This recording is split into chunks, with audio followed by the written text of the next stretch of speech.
Hi, this is Chrissy Incognito, and welcome to my channel. Now, this is a new segment of my channel called Out and About, in which I visit different places and tell you all about my experience. Hope you like it, and as always, happy listening. Hi, this is Chrissy Incognito, and welcome to my channel. Now, you might be wondering why I'm not in the studio today. I'm actually in New York going to see a play, so I wanted to share my experience with you.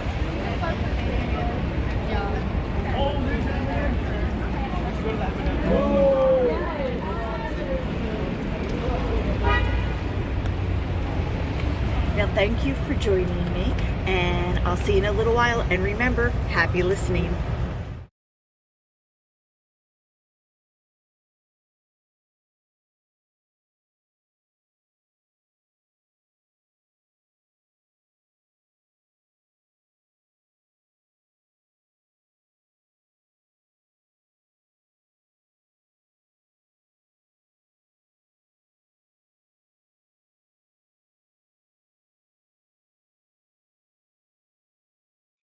Okay, thank you for returning to the studio.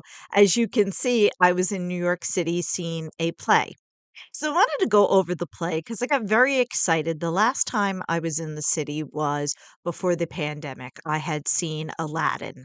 So it had been a really long time. And so I was very excited to return to the city.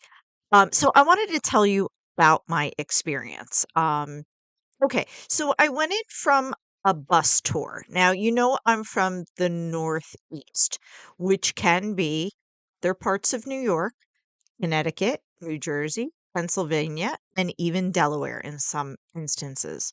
Okay. So I'm in one of those areas. Okay. So there are bus tours in the area. So they do day trips, they do extended trips, they do weekend trips.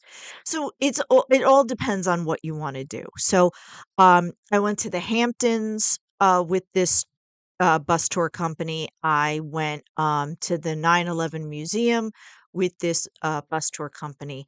And at some point, maybe I'll tell you about that because I mean, I liked all of it. So again, the pandemic, I was supposed to do so much right before the pandemic hit.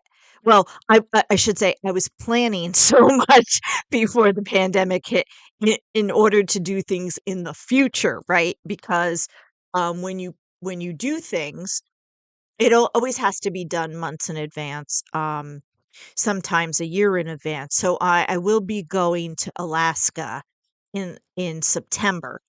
So that had to be done like 10 months in advance. So that was the only problem. Things that me and my friends were booking or doing or wanting to do or preparing to do got interrupted with the pandemic, which everybody's life got interrupted. But that's why I'm so excited because I have not been back to the city in a while. So it was a horrible rainy day, as you could see from that clip.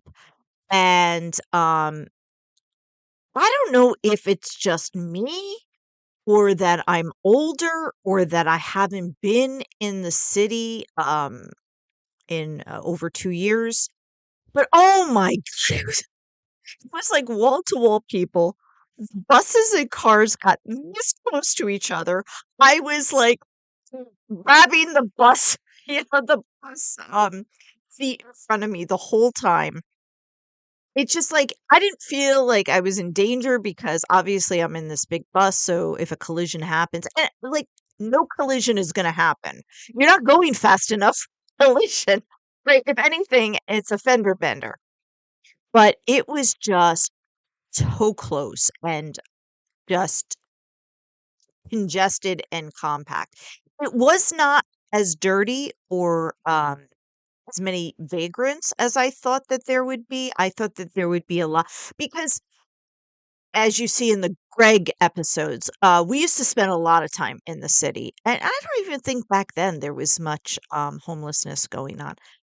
But I didn't see really anything compared to the past. So it was a horrible day. And so I got at our meeting spot kind of early because I need to sit in the front of the bus because I get car sick. I would have no problem sitting anywhere in the bus if I didn't get car sick, but that's kind of when I went to the Hamptons, and I'll talk about that, I got I got bus sick, and I didn't throw up, I was just so nauseous. We had stopped to do something, and everybody was getting back on the bus, like, an hour later, and I was like, "I cannot go back on that bus," and I didn't realize it was because I sat at the back of the bus. Had I realized that, I might have said to the people, "Can I sit in the front?" But well, I knew I was bus sick, but I just didn't realize it. I just thought it was me. I didn't realize it was where I was sitting on the bus, and then later on, I realized that. So in the Hamptons, I told them to go on to the next activity, and, because of I was in, like, a the main street of Hamptons, I said to the bus driver, "Can you come back and pick me up? Is that too much of an issue?" And he said no. And, but I'll get to that in the Hampton issue, in the Hampton episode. So, we meet at our destination, and now we're supposed to leave at 10. Now, a lot of people that are comprised of this tour group are retired and over 65. Okay. So I know how that works. They don't have anything to do. They've probably been looking forward to this in, like, how many months or weeks that we put in for this. So I know that they're going to be there at the crack of dawn. Bless them.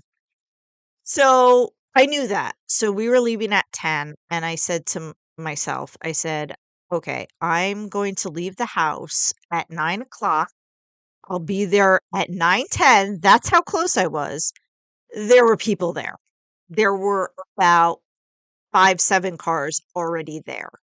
And I was like, geez, you can't get there early enough.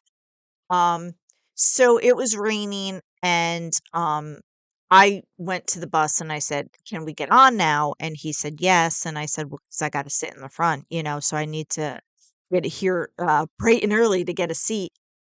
And so I got in the front and we went. Now I drove in the city twice in my life.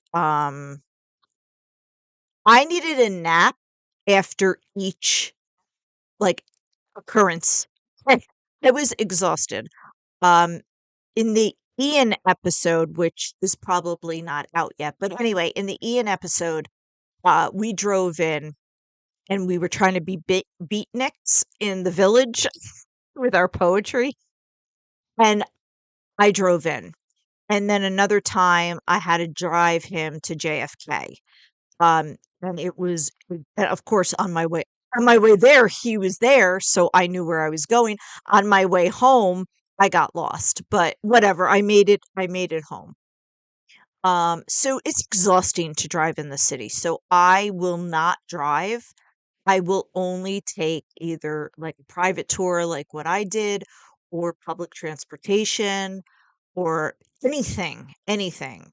But drive in myself because it's just exhausting, and then trying to find a place to park, and then it's like $60 an hour, so not going anywhere. I'd rather just drive me in, drop me off. Let's move on with it.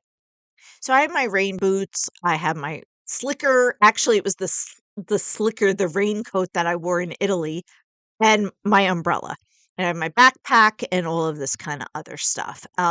And so they drive us in. It's like an hour and a half because of so much traffic. It would probably be like 45 minutes if there was no traffic. But it was like an hour and a half because there's traffic. So we get there, and the nice part about these type of tours is that they drop you off right in front of your destination. So in my case, we were at the Winter Gardens Theater. So they dropped us off. And they actually dropped us off in the back of the theater, and which is not a big deal.